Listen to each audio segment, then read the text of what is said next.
Hello everyone, my name is Asyrafchazz and welcome back to yet another One Piece card game video. Today we're going to talk about the cards that were revealed alongside the rules of the game. I didn't want to include it in the previous video because I didn't want to make it too long, but for this video we're just going to talk about the cards itself. So if you have not watched the rules video, you can have a better understanding on how the card effects work. I'll put it top here so you can take a look. And before we get into the cards, I just want to give a special shout out to Hellsman Helio, who graciously translated everything in the Discord for us to enjoy. Thank you so much for all your hard work translating everything, putting everything into context. I really appreciate it, so thank you so much. And the fact that, you know, his user is Jinbei as well, you know, we're best friends now. Anyway, if you enjoyed this video, please consider giving a like and subscribing if you can, and if you want to keep up with more One Piece card game news as well. So let's dive into the cards that were revealed. So I have to talk about the updated Luffy leader card from the starter deck because it's fundamentally quite different from the one that was revealed in the magazine a while back. So right now the Luffy leader card has 5,000 power instead of 4,000, and his ability is slightly different. Activate on main once per turn, grant up to one of your Arrested Dawn cards to one of your characters or your leader cards. So we know that Unrested Dawn cards can be used to attach to your character, your leader cards, to give them a buff of 1000 power. With Luffy's ability, you can use Rested Dawn cards to give that additional buff as well. So if you want to attach an Unrested Dawn card to your leader, to Luffy, he will get 6000 power, and then you can use his ability to give a Rested Dawn card to himself to give it like 7000 power in the end. So this is good because you will spend resource to play your character cards, your event cards, and Luffy allows you to use the Rested Dawn cards and give it to a different character and give it the power boost as well. Next up, let's talk about Jinbei. Jinbei is one of my favorite characters, so I'm glad he has a card. So Jinbei is 3 cost 5000 power. His traits is Fishman Race and Straw Hat Crew. Now this is the Jinbei from the starter deck, by the way. And his ability is Dawn X1. When attacking, for this turn, give plus 1000 power to up to one of your leader cards or character cards other than this one. That black border ability means that if there is a Dawn card attached to this Jinbei card, then this ability will activate. But this is good. That means, like, okay, let's say you already played Jinbei and he's ready to attack. You give it an Unrested Dawn card to give it an additional plus 1000 power. You attack with it, and then you give like your Luffy leader card an additional 1000 power. So it buffs up your other cards as well. I think it's great. I think it's really aggressive, and for it to come down on turn 3, where you can have 3 resources on turn 2, that's pretty good as well. Then next up, let's talk about the event card. So we do have event cards. I spoke about whether or not the card game will have effect cards, and yes, they will have, but they are called event cards. And let's take a look at this card called Guard Point from the starter deck. So it's an event card. It costs 1, and it's Animal / Straw Hat Crew. So the event cards will have traits as well. I'm not sure if it will matter in the end. I'm pretty sure that will have some significance in the future. So this ability is Counter. Give up to one of your leader or character cards for this battle plus 3000 power. Now that's quite strong for like a 1 cost card.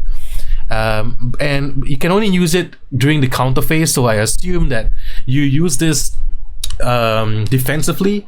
So when you are being attacked and then you want to counter the attack, you pay 1 and then you use this card, and then you give like the card that was being attacked additional 3000 power. So it will make your opponent's attack unsuccessful, so you don't lose the life. There's also a second ability called Trigger. One of your leader or character card for this turn gets plus 1000 power.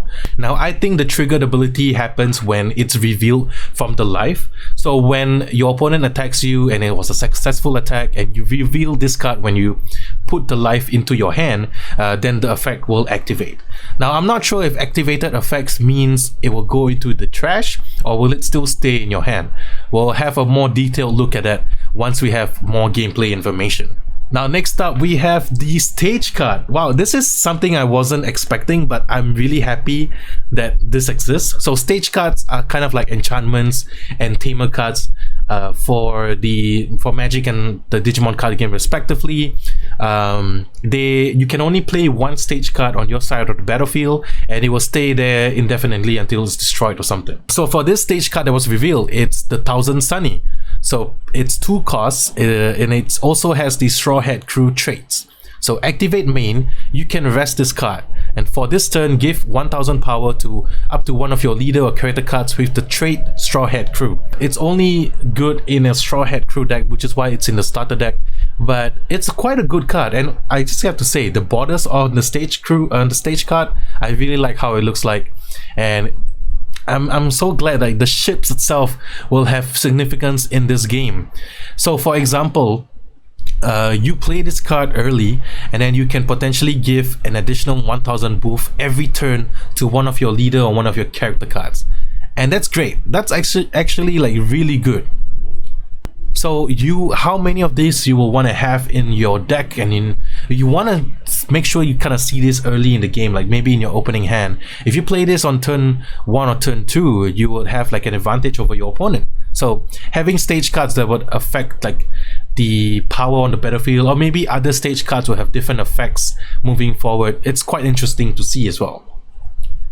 Then we have an updated Caio card. He is now 5000 power. He has that activate main Dawn -1, but we don't have the ability because the card text was too small for us to actually know what it's talking about. So once that's been revealed, I'll talk about it even more in the future. We have an Alti card, which is great. They are introducing like the members of the Animal Kingdom Pirates as well. So Alti costs 4 and has 5000 power, and he has it's a counter, like it has this plus 2000 on the side of the card, and that would probably be a counter boost for during the counter phase, where you can affect the power of your cards. I'm not sure how the counter mechanic works, whether or not it's like you can just play as many of it from your hand without paying its cost, or do you have to play 4 to activate the counter cost. So we will find out more in the future, and once we have the information, I'll let you guys know. And then lastly, we have the Tony Chopper card and a Brook card. So Tony Chopper, it's a character card, is cost 1 and has only 1000 power, and it's animal / Straw Hat Crew, but it has blocker. So we have blockers in this game, and how it works is if you want to block an attack, you would rest the card to declare that, okay, I'm blocking your attack. And if it has higher attack than your opponent's card, then the attack is unsuccessful and will stay on the field. If you just want to attack it, it gets destroyed and will be sent to the trash. So I mean, you can use Chopper to block, and then use his event card, the guard point, to give it plus 3000 power, and maybe it will constitute as an unsuccessful attack. So that will be quite a combat trick. That's quite cool. We also have Brook. Now Brook costs 2 and has 3000 power. There is an effect on Brook, but we can't really see what it is yet because it's too small. Once we have that information, I'll be sure to update you guys in a future video. So there you have it, the different types of cards that were revealed alongside the rules. So we have the leader cards, we have the character cards, we have event cards, and we have stage cards, as well as the Dawn cards. So this 5 different types of cards will be present in the game, and it will make for very interesting mechanics, and I can't wait to see like the full list of each of the starter decks so we can talk about it and see what strategies are involved with them. But I hope you enjoyed this video. It's great that we are getting more information. Hopefully when the preliminary event happens and the Japanese players start giving us like some card effects or some pictures of the cards, we'll be getting more information soon. But if you did enjoy this video, please consider giving it a like and subscribing if you want to keep up with more One Piece card game news. I'll be here to cover it every step of the way. And until the next time, take care of yourselves, and I'll see you guys in the next one. Peace.